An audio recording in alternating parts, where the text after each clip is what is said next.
আসসালামু আলাইকুম বন্ধুরা, কেমন আছেন আপনারা? আশা করি সবাই ভালো আছেন। আলহামদুলিল্লাহ আমি ভালো আছি। আবার একটি নতুন ভিডিও নিয়ে আপনাদের সঙ্গে চলে এসেছি মিজানুর রহমান আজহারীর ওয়াজ।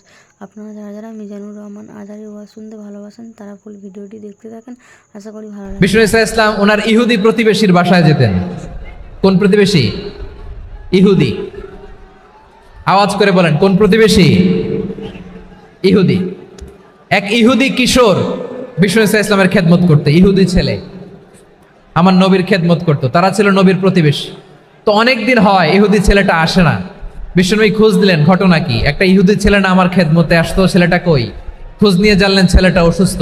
বিষ্ণু ইসলাম ওই ইহুদির বাড়িতে চলে গেলেন ওই ছেলেটাকে দেখা করার জন্য, ভিজিট করার জন্য। সুবহানাল্লাহ পড়বেন না? গেলেন, যে দেখে ইহুদি ছেলেটা মুমূর্ষ, যান যান যায় যায় ভাব, বিছানায় পড়ে আছে, তার বাবা দাঁড়ানো। বিশ্বনবী তার মাথার পাশে বসলেন, মাথায় হাত বুলিয়ে দিলেন, আর ছেলেটাকে বললেন, আসলিম, হে ইহুদি ছেলে, আসলিম, ইসলাম ধর্ম গ্রহণ করো। তো ছোট্ট ছেলে ভাবে আমরা ইহুদি, এখন ইসলাম ধর্ম গ্রহণ করলে আব্বা যদি বকা দেয়। ফানাযারা ইলা ওয়াজহি আবি, ছেলেটা তার বাবার চেহারার দিকে তাকালো, দেখি আব্বা কি কয়। আব্বা যদি বলে তাইলে ইসলাম ধর্ম গ্রহণ করবো। ইহুদি ছেলেটা তার বাবার দিকে যখন তাকালো, ওর বাবা বলে, আতি আবুল কাসিম, আবুল কাসিম যা বলে তাই করো। আবুল কাসিম হচ্ছে বিষ্ণু ইসলামের একটা কুনিয়াত, উপনাম। আমার রাসূলের বড় ছেলের নাম ছিল কাসেম। যেমন দেখবেন আমাদের এলাকায় কারো ছেলের বড় ছেলের নাম যদি হয় আব্দুল্লাহ, এরা আব্দুল্লাহর বাপ বলে ডাকে। কারো বড় মেয়ের নাম যদি হয় ফাতেমা, এরা কি ডাকে? ফাতেমার বাপ বলে না? তো বিষ্ণু ইসলামের বড় ছেলের নাম ছিল কাসেম। ইহুদি বাবা বলল, আতি আবুল কাসেম, আবুল কাসেম যা বলে তাই শোনো, মানে মোহাম্মদ যা বলে তাই শোনো। এই কথা শুনে ছেলে সাহস পাইছে। ছেলে আবার পড়তে আরম্ভ করলো, আশহাদু আল্লাহ ইলাহা ইল্লাল্লাহ ওয়া আশহাদু আন্না মুহাম্মাদার রাসূলুল্লাহ। পড়েন আল্লাহু আকবার। বিশ্বনবীর আহ্বান শুনে ওই আহ্বানে সাড়া দিয়ে ইহুদি ছেলে শাহাদা পড়ে মুসলমান হয়ে গেল। তার হৃদয়টার ইমানের নূর দিয়ে আলোকিত করে দিল কে? প্রিয় ভাইরা, এবার রাসূল সাল্লাল্লাহু আলাইহি ওয়াসাল্লাম বের হয়ে আসলেন ঘর থেকে, আর বললেন, আলহামদুলিল্লাহিল্লাযী আনকাযাহু মিনান নার। প্রশংসা সে আল্লাহর, যে আল্লাহ জাহান্নামে চলে যাচ্ছিল প্রায় এমন একটা লোককে মুহূর্তের মধ্যে কালেমায়ে শাহাদাতের বদৌলতে জান্নাতি বানায় দিলেন। আওয়াজ করে পড়েন সুবহানাল্লাহ।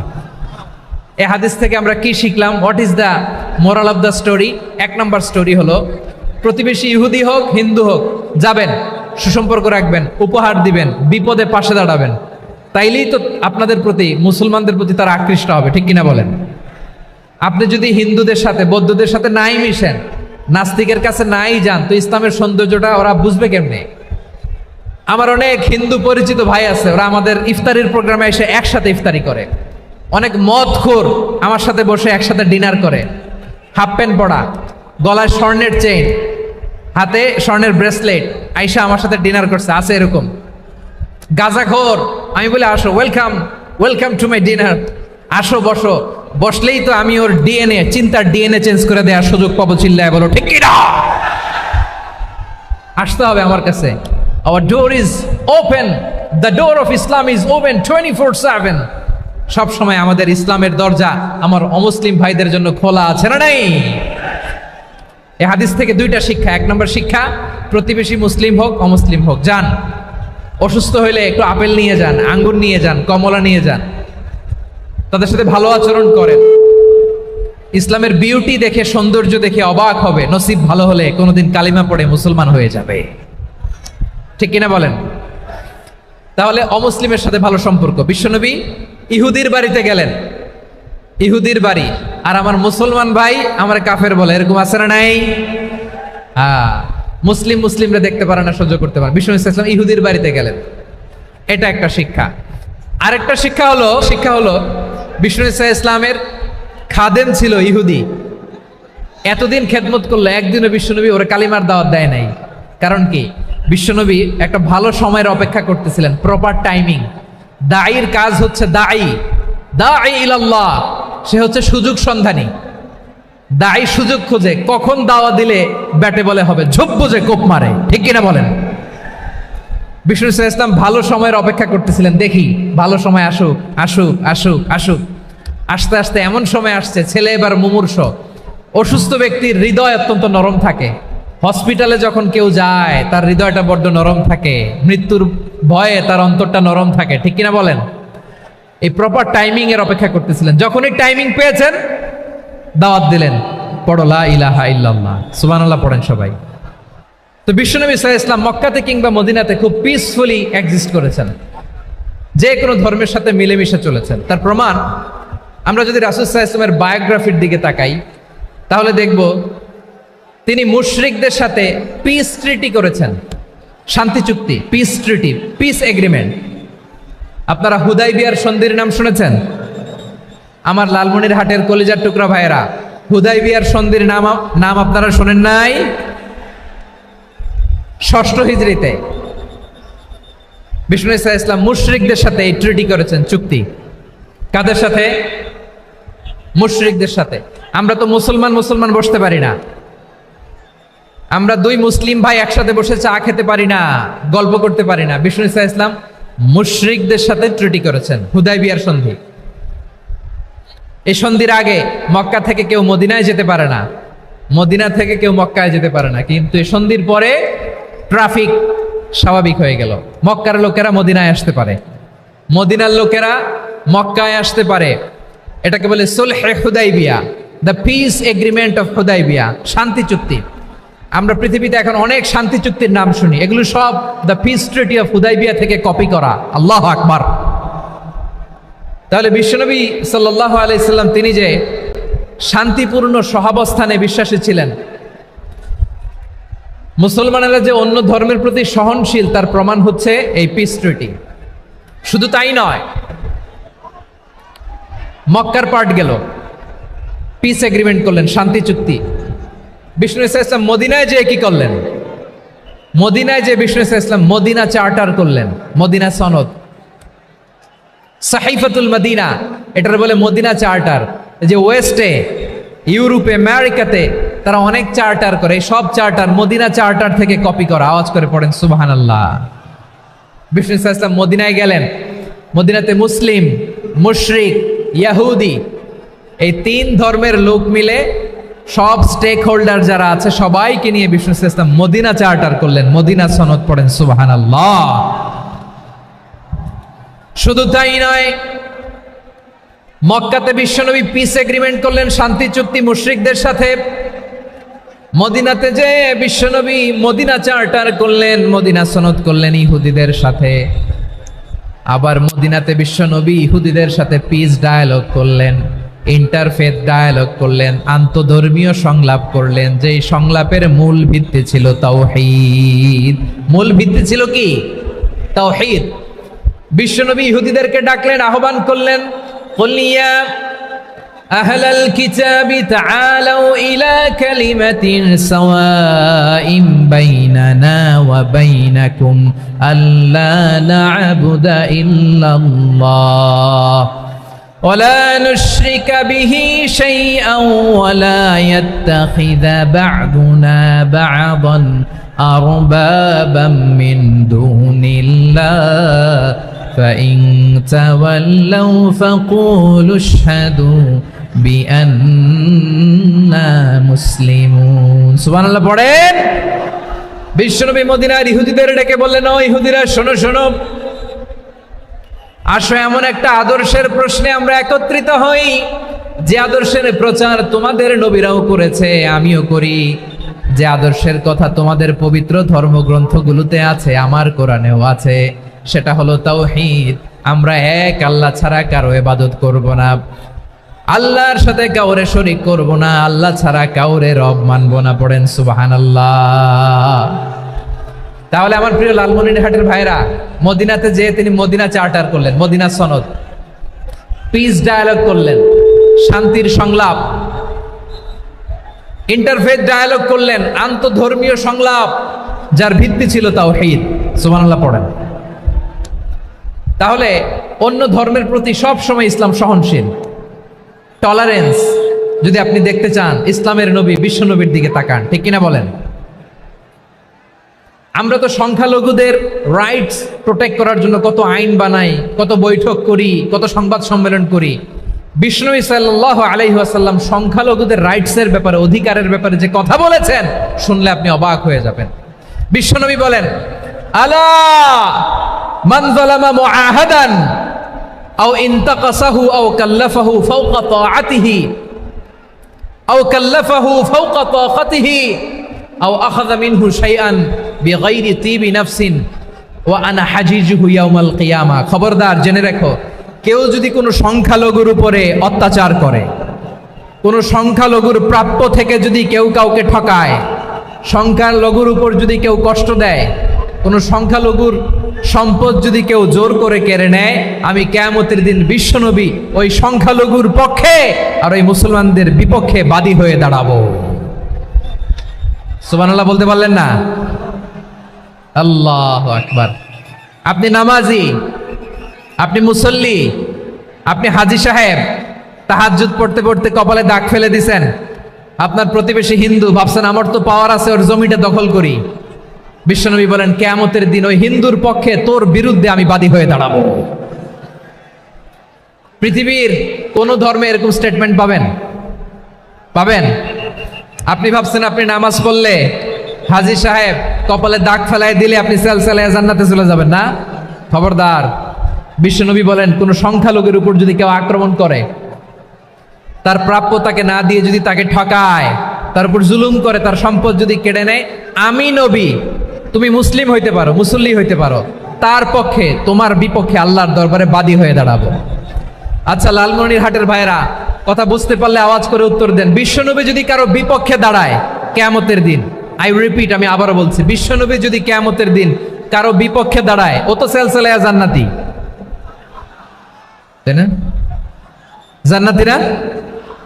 যে নবীর সুপারিশ ছাড়া জান্নাতের গেটও দেখা যাবে না, ওই নবী যদি বলে তোর বিপক্ষে আমি বাদী হয়ে দাঁড়াবো, ওই জান্নাতে আর ঢোকার কোনো সুযোগ আমাদের থাকবে? এখানেই শেষ না আমার প্রিয় লালমনিরহাটের ভাইয়েরা, এখানেই শেষ নয়। বিশ্বনবী বলেন, মান কাতালা মুআহাদান, বুখারীর বর্ণনা, মান কাতালা মুআহাদান লাম ইয়ারাহ রাইহাতাল জান্নাহ।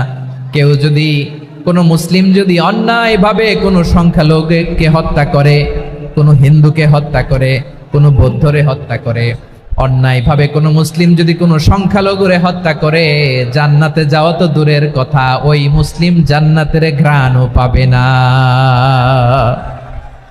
সেই বুখারীর বর্ণনা, মান কাতালা মুআহাদান লাম ইয়ারাহ রাইহাতাল জান্নাহ ওয়া ইন্না রিহাহা লা ইউজাদু মিন মাসিরাতি 40 আমা। যে জান্নাতের ঘ্রাণ 40 বছর দূরের রাস্তা থেকেই পাওয়া যায়। সুবহানাল্লাহ পড়েন।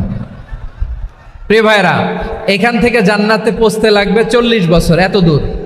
কত বছর? সবাই বলেন কত বছর? এখান থেকে জান্নাতে পৌঁছতে লাগবে 40 বছর। এত দূরে থাকতেই জান্নাতের ঘ্রাণ আপনার নাকে এসে ধাক্কা মারবে। বিশ্বনবী বলেন, যে ব্যক্তি কোনো সংখ্যালঘুকে হত্যা করে, জান্নাতের ঘ্রাণ তো পাবেই, জান্নাতে তো ঢুকতে পারবেই না, জান্নাতের ঘ্রাণও তার নাকে লাগবে না। পড়েন না আউযুবিল্লাহ। তাহলে সংখ্যালঘুদের ব্যাপারে ইসলামে অধিকার দেয়া আছে না নাই? লালমনিরহাটের ভাইয়ের আওয়াজ করে বলেন, আমার সংখ্যালঘু হিন্দু ভাইদের রাইটস, অধিকার আমাদের ইসলামে প্রোটেক্টেড আছে না নাই? এখানেই শেষ না। বিষ্ণু ইসলাম আপনার অমুসলিম প্রতিবেশীর সাথে ভালো আচরণ করতে বলেছে। আমাদের হয় না এটা মুসলিম পাড়া, ওটা বৌদ্ধ পাড়া, হয় না? অনেক সময় হয় না এটা আমাদের মুসলিম পাড়া, ওইটা হিন্দু পাড়া, এরকম আছে না নাই? লালমনিরহাটে নাই না? আছে?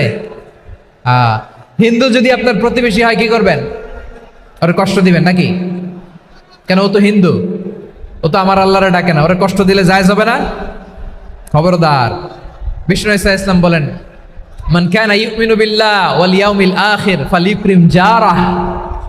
যে আল্লাহ বিশ্বাস করে আর আখিরাতে বিশ্বাস করে, সেজন্য প্রতিবেশীর সাথে ভালো আচরণ করে। সুবহানাল্লাহ। কলিজা জুড়ায় যায় না আমার নবীর কথাগুলো শুনলে?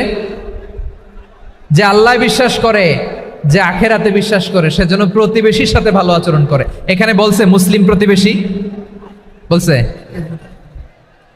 নামাজি প্রতিবেশী, বলছে আল্লাহওয়ালা প্রতিবেশী, বলছে না।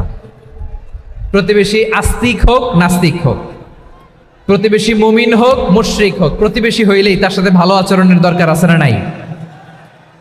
আমার প্রিয় লালমনিরহাটের ভাইয়েরা, বিষ্ণু ইসা ইসলাম ওনার ইহুদি প্রতিবেশীদের দেখাশোনা করতেন। আমার প্রিয় ভাইয়েরা, প্রতিবেশী আস্তিক হোক নাস্তিক হোক,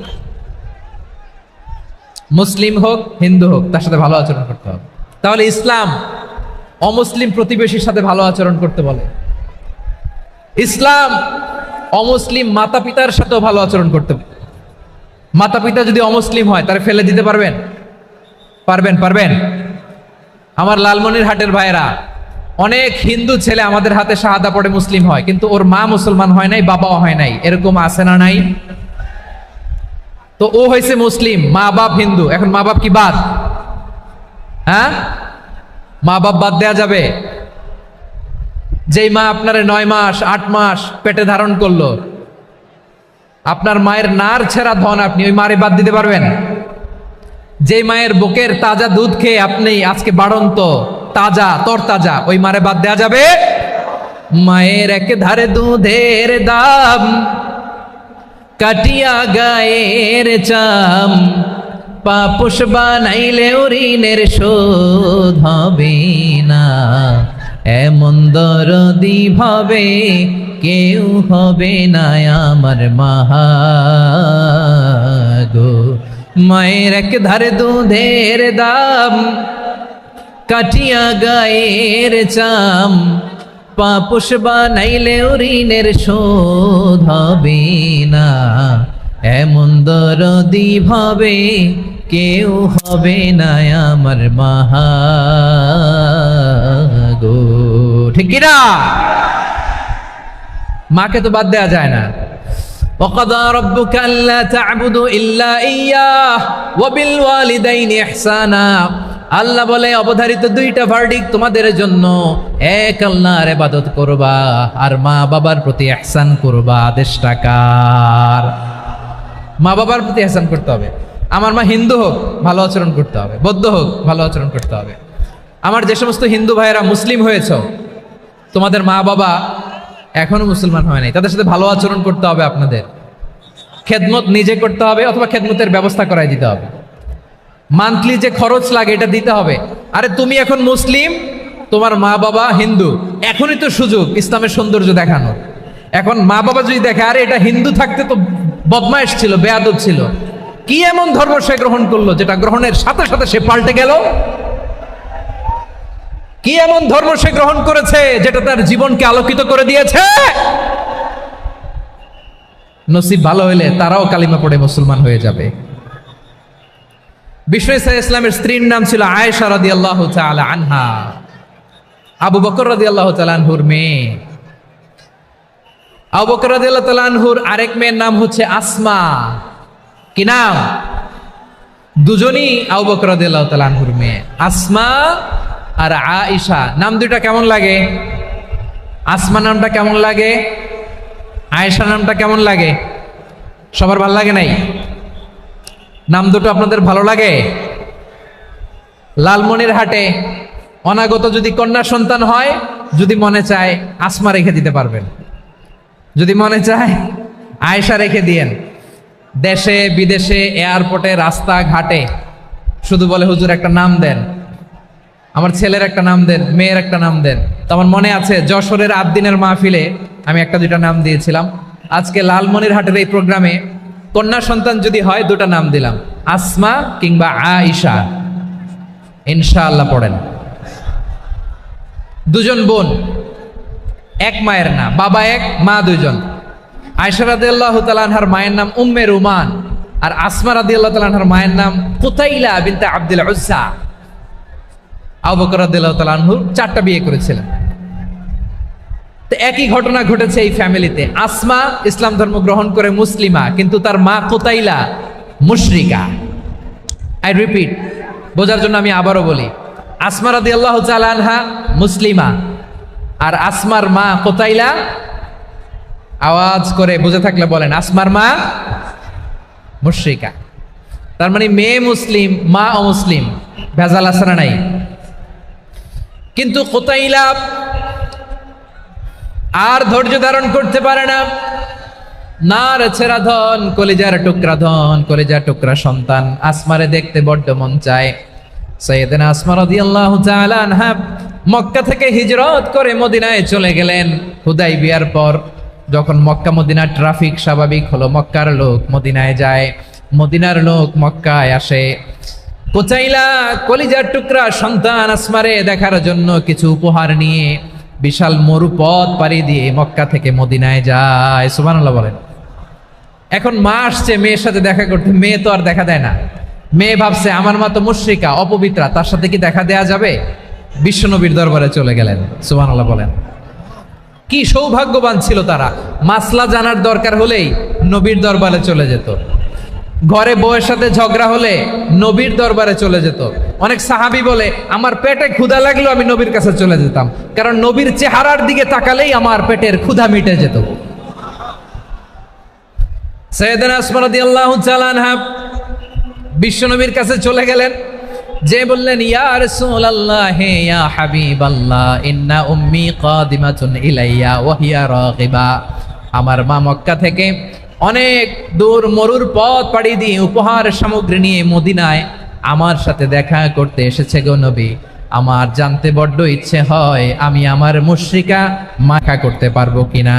আফা আসিলুহা, আগে যেমনি আমি আমার মায়ের সাথে ভালো আচরণ করতাম, যেমনি আমি আমার মায়ের সাথে সদাচরণ করতাম গো নবী, এখন আমি মুসলিমা মা মুশরিকা, এখনো কি আগের মতো সদাচরণ করতে পারবো নাকি? বিশ্বনবী বললেন নাম সিলিহা, হ্যাঁ রে আসমা, অবশ্যই অবশ্যই, আগে ঠিক যেমন তুমি তোমার মায়ের সাথে ভালো আচরণ করতে এখনো তেমনি আগের মতো ভালো আচরণ করবা। আওয়াজ করে পড়েন সুবহানাল্লাহ। কি ইসলাম আমরা পেয়েছি, কত ব্রড মাইন্ডেড আমাদের ইসলাম, কত ওপেন মাইন্ডেড ইসলাম, কত ওপেন আপ করতে পারে, চিন্তা করতে পারেন। বিষ্ণু বললেন হ্যাঁ অবশ্যই, নাম সুলিহা, আগে যেমনি ভালো আচরণ করছো আসমা এখন ওইরকমই করো, পারলে আরো বাড়াই করো। সুবহানাল্লাহ বলেন। তাহলে আমার যে হিন্দু ভাইয়েরা হিন্দু বোনেরা ইমানের বদৌলতে দৌলতে আপনি ধন্য হয়েছেন, আপনার আম্মা আব্বা এখনো মুসলমান হয় নাই, তাদের জন্য দোয়া করেন, তাদের জন্য দোয়া করেন, আল্লাহ যেন তাদেরকেও ইমানের দৌলত দান করে। আমরা সবাই পড়ি আমিন, আরো জোরে পড়েন আমিন। এখন বলেন ইসলাম কি ন্যারো মাইন্ডেড রিলিজিয়ান না ব্রড মাইন্ডেড? লালমনিরহাটের যুবক ভাইরা আওয়াজ করো, ইসলাম কি ন্যারো মাইন্ডেড না ব্রড মাইন্ডেড? কতটা ব্রড মাইন্ডেড দেখেন। বিশ্বনবী সাল্লাল্লাহু আলাইহি সাল্লাম অমুসলিমরা যদি নবীকে উপহার দিত ওই উপহারও বিশ্বনবী গ্রহণ করতেন। সুবহানাল্লাহ পড়েন। আপনার অমুসলিম বন্ধু যদি উপহার দেয় সেটাও আপনি নিতে পারবেন, যেটা নেওয়া জায়েজ। কিন্তু আপনার বন্ধু যদি আপনার মদের বোতল দেয় নিতে পারবেন? হ্যাঁ, মদের বোতল দিলে পারবেন না। আপনার বন্ধু যদি আপনার পর্ক দেয়, পর্ক শুকরের গোশত মিশ্রিত কোনো খাবার, ওটা নিতে পারবেন না। হালাল যে কোনো জিনিস নিতে পারবেন। বিশ্বনবী সাল্লাল্লাহু আলাইহি ওয়াসাল্লাম অমুসলিমদের দেয়া হাদিয়া গ্রহণ করতেন। কেমন নবী ছিলেন, আমার নবীরে চিনে নেন, আমার নবীর অ্যাটিটিউড জেনে নেন। বিশ্বনবী সাল্লাল্লাহু আলাইহি ওয়াসাল্লাম যখন কোনো জনপদে যেতেন 3টা অপশন নিয়ে যেতেন। প্রিয় ভাইয়ের আওয়াজ করে বলতে হবে, কোন জনপদে গেলে আমার নবীর অপশন থাকতো কয়টা? আমার মতো 3 আঙ্গুল উঁচু করে দেখান আর বলুন আমার নবী কোন জনপদে গেলে কয়টা অপশন নিয়ে যেতেন? 1 নাম্বার অপশন আসলিম তাসলাম। নতুন এলাকায় গেলে বলতেন আসলিম তাসলাম, ইসলাম ধর্ম গ্রহণ করো, শান্তিতে থাকবা, আমার ভাই হয়ে যাবা, আমরা ভাই ভাই, ইসলাম মানো, আমরা ভাই ভাই। অপশন নাম্বার কত? 1। যদি বলে না ইসলাম মানবো না, ওকে, অপশন নাম্বার 2, মুসলিম হওয়ার দরকার নাই, লা ইকরাহা ফিদ্দিন, ইসলামে কোনো বাড়াবাড়ি নাই। খ্রিস্টান আছো থাকো, বৌদ্ধ আছো থাকো, ইহুদি থাকতে চাও থাকো, কিন্তু আমরা যেহেতু রিজিওনাল সুপার পাওয়ার, আমাদের আন্ডারে থাকো, ট্যাক্স দিয়া থাকো, এটার বলে জিজিয়া। আলেম যারা আছেন বুঝবেন এটার আরবিতে কি বলে, জিজিয়া। You pay us the tax, we will give you the security. তোমরা ট্যাক্স দিবা, আমরা সিকিউরিটি দিব, আমাদের আওতায় থাকবা, কেউ তোমাদেরকে আক্রমণ করতে পারবে না, আমরা নিরাপত্তা দিব। সুবহানাল্লাহ বলেন। এটা অপশন নাম্বার কত? আচ্ছা বুঝে থাকলে বলেন 1 নাম্বার অপশন কি ছিল? ইসলাম। ইসলাম মানো শান্তিতে থাকবা, ভাই ভাই, আমরা ভাই ভাই। অপশন নাম্বার 2 ট্যাক্স দাও, আমরা নিরাপত্তা দিব, মুসলিম হওয়া লাগবে না। এখন 1 নাম্বারও মানে না, 2 নাম্বারও মানে না, মুসলিম হবো না, ভালো খ্রিস্টান থাকো, ট্যাক্স দাও, আমরা সিকিউরিটি দিব না, এইটাও মানি না। বিষ্ণু বলেন তাহলে তলোয়ার আমাদের আর তোমাদের মাঝে ফয়সালা করবে। মুসলিমও হবা না, ট্যাক্স দিবা, নিরাপত্তা দিব, আমরা সুপার পাওয়ার, আমাদের আন্ডারে থাকবে, এইটাও না। তাহলে তোমাদেরকে তো আমরা বিশ্বাস করতে পারি না, কখন না কখন বিশ্বাসঘাতকতা করো, কার সাথে মিলে হাত মিলাও, তলোয়ার আমাদের মাঝে ফয়সালা করবে। তখন তিনি জেহাদের সশস্ত্র সংগ্রামের ঘোষণা দিতেন। সুবহানাল্লাহ পড়েন। দেখেন পশ্চিমারা জেহাদকে এইভাবে চিত্রায়িত করে না, ওরা জেহাদ বলতে বোঝায় তলোয়ার, হাত কাটো, গলা কাটো না। জেহাদ সশস্ত্র সংগ্রাম 3 নম্বরে। অধিকাংশ ক্ষেত্রেই বিশ্বনবীর সুন্দর আচরণ দেখে, আরে আমার নবীর যে নুরানি চেহারা, অনেকে তো কেবল সিরেফ চেহারাটা দেখেই কালিমা পড়ে মুসলমান হয়ে গিয়েছে। যারা মুসলিম হয় নাই তারা তাদের ইসলামেই বলবৎ ছিল, ট্যাক্স দিয়ে ইসলামের আন্ডারে ছিল। যারা এটাও মানে নাই ওইটাও মানে নাই, তাদের বিরুদ্ধে জেহাদ। বিষ্ণু ইসলাম 7ম হিজরিতে যখন খায়বার বিজয়ের পরে ইসলাম রিজিওনাল সুপার পাওয়ার হিসেবে আত্মপ্রকাশ করলো, বিশ্বনবী চিঠি লিখলেন অন্যান্য সুপার পাওয়ারের কাছে, রাষ্ট্রীয় চিঠি লেখে এক রাষ্ট্রপ্রধান আরেক রাষ্ট্রপ্রধানের কাছে, ঠিক কিনা বলেন? জানেন না আপনারা? এই যে 24-এর ছাত্র নাগরিক অভ্যুত্থানে, এই অভ্যুত্থান যখন শুরু হয়, আমি তখন সাউথ আফ্রিকাতে, একটা স্ট্যাটাস দিয়েছিলাম, কোটা নয় গোটা দেশ সংস্কার করা লাগবে। শুধু বাংলাদেশ নয়, সারা বিশ্বের বাংলা ভাষাভাষী লোকেরা এই আন্দোলনের সাথে সমর্থন তারা করেছে, এটাকে সাপোর্ট করেছে, তারা সমর্থন দিয়েছে। আমাদের ইউনাইটেড আরব আমিরাতের বাংলাদেশি ভাইয়েরা তারা সেখানে রাস্তায় নেমে এসেছিল, জানেন? ওইখানে ডেমনস্ট্রেশন করা যায় না, সেখানকার সরকার তাদেরকে যাবজ্জীবন দিয়েছিল। তখন আমাদের এই যে প্রধান উপদেষ্টা ডক্টর মোহাম্মদ ইউনূস সরাসরি G2G বলে, এটারে G2G, government to government, G2G, উনি চিঠি লিখলেন যে তাদেরকে, ইউর হাইনেস, হে সম্মানিত আমির, আপনি আমার এই চিঠির কারণে আমার সম্মানে এই 53 জন বাংলাদেশিকে মাফ করে দেন। এই চিঠির বদৌলতে বেকসুর খালাস পেয়ে গিয়েছিল আমাদের ভাইরা, জানেন না এই ঘটনা আপনারা? তাহলে গভর্নমেন্ট টু গভর্নমেন্ট চিঠি দেওয়া হয়। 7ম হিজরিতে বিষ্ণু ইসলাম সব সুপার পাওয়ারের কাছে চিঠি দিলেন, রোমান সম্রাটের কাছে, পারস্য অধিপতির কাছে, মিশরের অধিপতির কাছে, সবার কাছে চিঠি লিখলেন।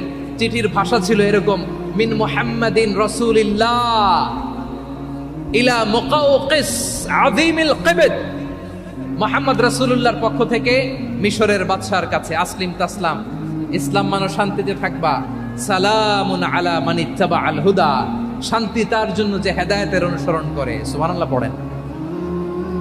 তো এই চিঠি অনেকে ভালোভাবে রিসিভ করেছে, অনেকে এই চিঠি পাওয়ার পরে নবীর কাছে আবার ইন রিটার্ন উপহার পাঠিয়েছে। কি পাঠিয়েছে? উপহার।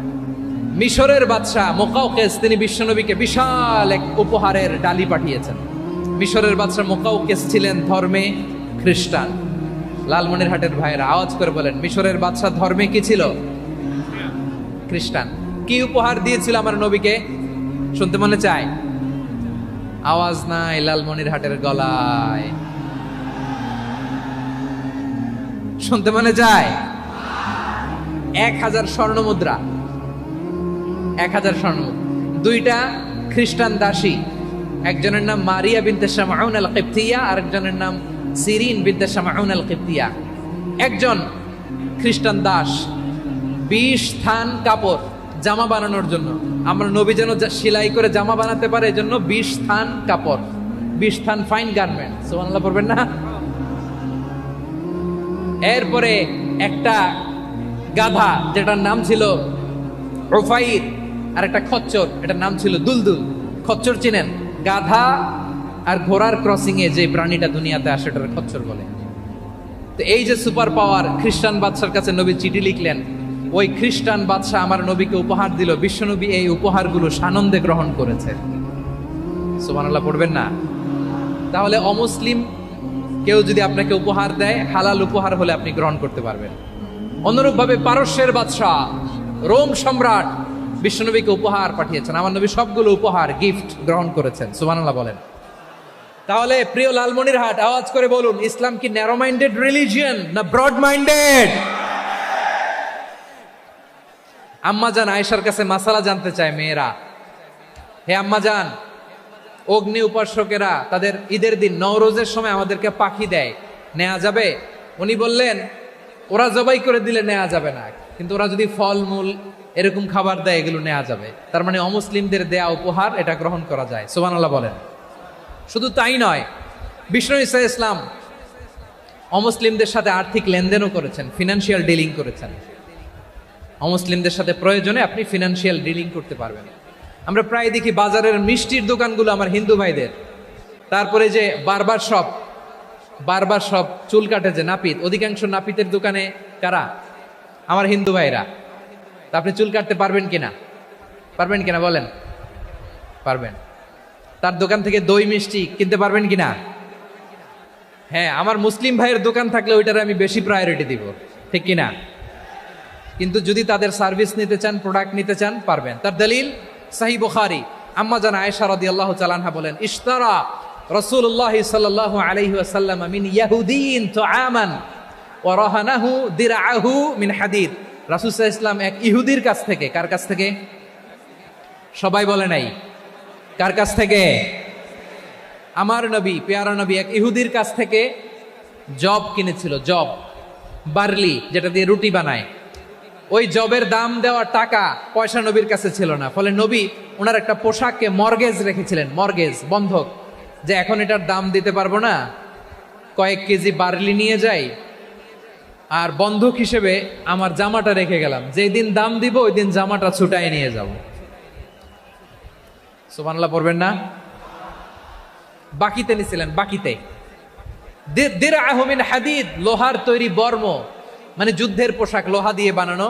বিষ্ণুনবী বললেন, কয়েক কেজি জব দাও, টাকাটা পরে দিব, এখন টাকা নাই, বন্ধক হিসেবে, মর্গেজ হিসেবে আমার জামা রেখে গেলাম, যখন টাকা দিব জামা ছুটায় নিব। আওয়াজ করে বলতে হবে সুবহানাল্লাহ। এ থেকে বোঝা গেল অমুসলিমদের খাতে ফিনান্সিয়াল ডিলিং করা যায়, অর্থনৈতিক লেনদেন করা যায়, কেনাবেচা করা যায়, প্রোডাক্ট কেনা যায়। এমনকি আমাদের মসজিদে নববীতে বারান্দায় আপনারা একটা অটোমেটিক ফ্লাইং আমব্রেলা দেখছেন? সূর্য যখন বাড়ে মসজিদে নববীর বারান্দায় ইয়ার্ডের মধ্যে অটোমেটিক্যালি কিছু আমব্রেলা আছে, সাঁ করে খুলে যায়, আর সূর্যের তাপ লাগে না। আবার সন্ধ্যাবেলায় এই আমব্রেলাগুলো ওরা ক্লোজ করে ফেলে, দেখেন নাই না? দেখছেন? এই মসজিদে নববীকে সর্বোচ্চ উন্নত মানের কনস্ট্রাকশন ইনফ্রাস্ট্রাকচারে ডেভেলপ করার জন্য কর্তৃপক্ষ কিছু অমুসলিম ইঞ্জিনিয়ারের, ডিজাইনারের সহায়তা নিয়েছিল। সুবহানাল্লাহ বলেন। কোন দলিলের ভিত্তিতে? এই দলিলের ভিত্তিতে যে বিষ্ণু ঈসা ইসলাম অমুসলিমদের সাথেও লেনদেন করেছেন। আওয়াজ করে বলতে হবে আল্লাহু আকবার। শুধু তাই নয়, ইন কেস অফ ইমার্জেন্সি, প্রয়োজনে ইসলামের খাতিরে, ইসলামকে সামনের দিকে এগিয়ে নিয়ে যাওয়ার জন্য অমুসলিমদের সাপোর্ট নেওয়া জায়েজ আছে। সুবহানাল্লাহ বলেন। অমুসলিমদের সাপোর্ট নেয়া, তাদের থেকে অর্থ নেয়া, পলিটিক্যাল সাপোর্ট, পলিটিক্যাল অ্যাসাইলাম নেওয়া জায়েজ আছে।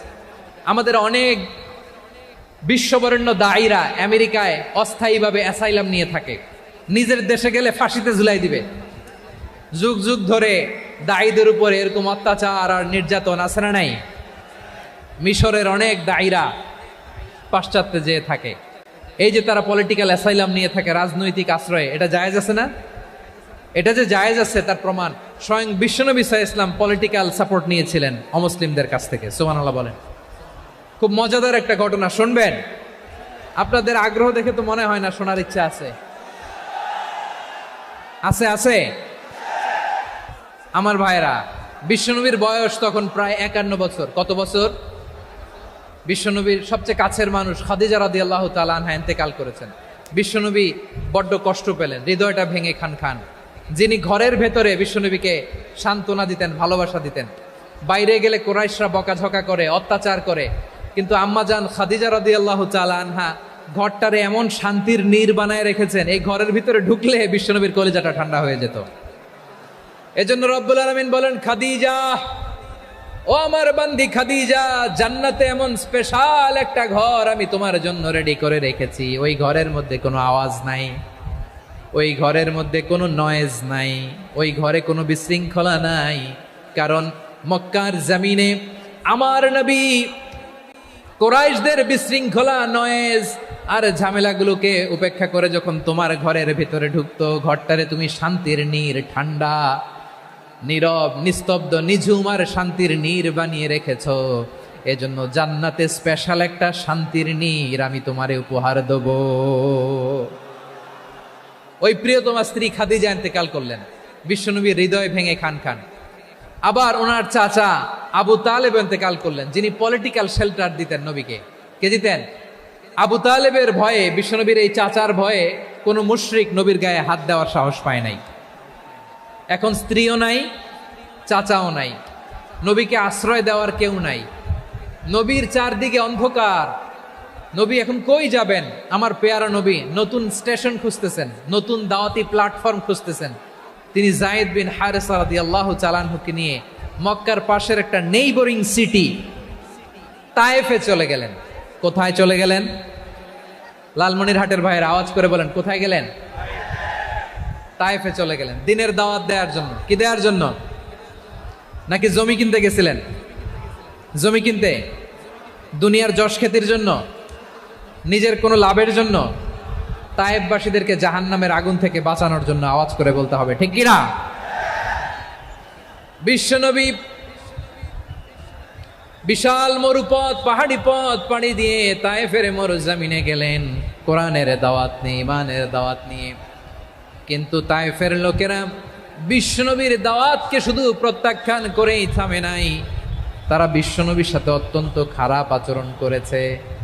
বিশ্বনবীকে শারীরিকভাবে হেনস্থা করেছে, আমার নবীকে শারীরিকভাবে অত্যাচার করেছে, আমার পেয়ারা নবীর গায়ে পাথর মেরেছে, বিশ্বনবীর গা বেয়ে ঝরঝর করে রক্ত ঝরেছে, নবী জামিনের মধ্যে লুটিয়ে পড়েছেন, আবার মেরেছে, আবার নবী হাঁটতে শুরু করলেন, পেছন থেকে আবার মেরেছে, আবার নবী রক্তাক্ত হয়ে জামিনের মধ্যে লুটিয়ে পড়লেন, আবার মেরেছে। বিশ্বনবীর মতো এত সুশ্রী মানব, বিশ্বনবীর মতো এত শুভ্র মানব, বিশ্বনবীর মতো এমন চমৎকার দেহাবয়ব দিয়ে রব্বুল আলামিন কাউকে বানান নাই। এরকম চমৎকার মানুষটাকে তারা তায়েফের ওই জমিনে রক্তাক্ত করেছে। বিশ্বনবী দুনিয়ার কোনো স্বার্থের জন্য সেখানে যান নাই, নিজের কোনো লাভের জন্য, প্রাপ্তির জন্য যান নাই, তায়েফবাসীদের জাহান্নামের আগুন থেকে বাঁচাতে গিয়েছেন। ঠিক কিনা বলেন? খেয়ে না খেয়ে দিন প্রচারের কাজে নিজেকে দিয়েছ বিলিয়ে, তায়েফের কাফিরেরা চিনল না সে আলো, দুষ্ট ছেলেদের পিছু দিল লেলিয়ে, পাথরের আঘাতে ক্ষত বিক্ষত হয়ে সারা শরীর থেকে রক্ত ঝরে। হে রাসূল তোমাকে ভুলি আমি কেমন করে, হে রাসূল তোমাকে ভুলি আমি কেমন করে। পারেন না আপনারা? ধরুন আমার সাথে, হাজার ব্যথা বেদনার পরে ফিরে আসনি তুমি আপন ঘরে, দিনের আলো তুমি ছড়িয়ে দিতে চলে গেলে মদিনায় মক্কা ছেড়ে। হে রাসূল তোমাকে ভুলি আমি কেমন করে, হে রাসূল তোমাকে ভুলি আমি কেমন করে। ঠিক কিনা বলেন? প্রিয় ভাইরা, তায়েফের ছেলেরা নবীকে রক্তাক্ত করলো। আমার নবী কই যাবে? কই যাবে? মক্কায় জায়গা নাই, তায়েফে জায়গা নাই। তায়েফ থেকে ভারাক্রান্ত মন নিয়ে আমার নবী মক্কায় ফিরে আসলেন। বিশ্ব নবী মক্কায় ঢুকতে পারেন না। মক্কার মরুভূমির দিকে তাকিয়ে, উপত্যকার দিকে তাকিয়ে বিশ্বনবী ধা ধা করে কাঁদেন, ঝরঝর করে নবীর চেহারা মোবারক থেকে চোখের পানিগুলো বেয়ে বেয়ে পড়ে। আমার জন্মস্থান, আমার শৈশব, কৈশোর, যৌবন কেটেছে এই মক্কায়, আমার এলাকায় আমি ঢুকতে পারি না। বিশ্বনবী মক্কার অনতি দূরে দাঁড়িয়ে জায়েদকে পাঠালেন, জায়েদ যাও দেখো কেউ আমাকে সাপোর্ট করার মতো আছে কিনা, যাও অমুকের কাছে যাও। জায়েদ গেলেন, তারাও প্রত্যাখ্যান করে ফিরিয়ে দেয়। বিশ্বনবী বললেন যাও অমুক লোকের কাছে যাও, তিনিও প্রত্যাখ্যান করে ফিরিয়ে দিলেন। কেউ বিশ্বনবীকে আশ্রয় দিতে রাজি হয় না। নিজ জন্মভূমিতে বিতাড়িত বিশ্বনবী, সর্বশেষ বিশ্বনবী বললেন যাও মুতঈম ইবনে আদির ঘরে যাও। মুতঈম ইবনে আদি মুশরিক, তার কাছে যাও। গেলেন, মুতঈম ইবনে আদি রাজি হয়ে গেল। সুবহানাল্লাহ বলেন। দেখেন অনেক বিপদের সময়ও আমি নিজে সাক্ষী, সামাজিকভাবে রাজনৈতিকভাবে কত ঝঞ্ঝা, কত ষড়যন্ত্র, কত কনস্পাইরেসি পাড়ি দিয়ে আমাদেরকে সামনে এগিয়ে যেতে হয়। এই শত্রুদের ভেতরেও একজনকে দাঁড় করিয়ে দেয় যে আল্লাহর কোরআনের জন্য রেডি হয়ে যায়। পড়েন সুবহানাল্লাহ। মুতঈম ইবনে আদি, আল্লাহ তার মনকে নরম করে দিলেন। মুতঈম বলে মুহাম্মদ আমি তোমাকে আশ্রয় দিব। তার দুই ছেলেকে পাঠালেন, যাও খোলা তলোয়ার নিয়ে, স্কট দিয়ে, গার্ড অফ অনার দিয়ে মুহাম্মদকে মক্কায় ঢুকাও আর বলো আমি আমান দেব। আমান কি দিব? আমান মানে সিকিউরিটি, নিরাপত্তা। সিকিউরিটি ছাড়া, আমান দেওয়া ছাড়া কেউ থাকতে পারতো না মক্কায়। দুই ছেলে বিষ্ণু ইসা ইসলামকে নিয়ে আসলো। নবী কাবার চারদিকে তাওয়াফ করলেন, নামাজ পড়লেন। আবু জাহেল, উতবা, শাইবা, ওয়ালিদ ইবনে মুগীরা সবাই দেখে, কেউ কিছু করতে পারে না। কারণ মুতঈম ইবনে আদি ঘোষণা দিয়েছেন আমি মুহাম্মদকে আমান দিয়েছি, মুহাম্মদের গায়ে যেন কেউ স্পর্শ না করে। আওয়াজ করে পড়েন সুবহানাল্লাহ। নবীর এই বিপদকালে মুহূর্তে মুতঈমের হৃদয়টারে নরম করে দিল কে? আচ্ছা লালমনির হাটের ভাইয়েরা বলেন, এই মুতঈম কি মুসলিম ছিল না মুশরিক? সবাই বলতে হবে মুসলিম না মুশরিক?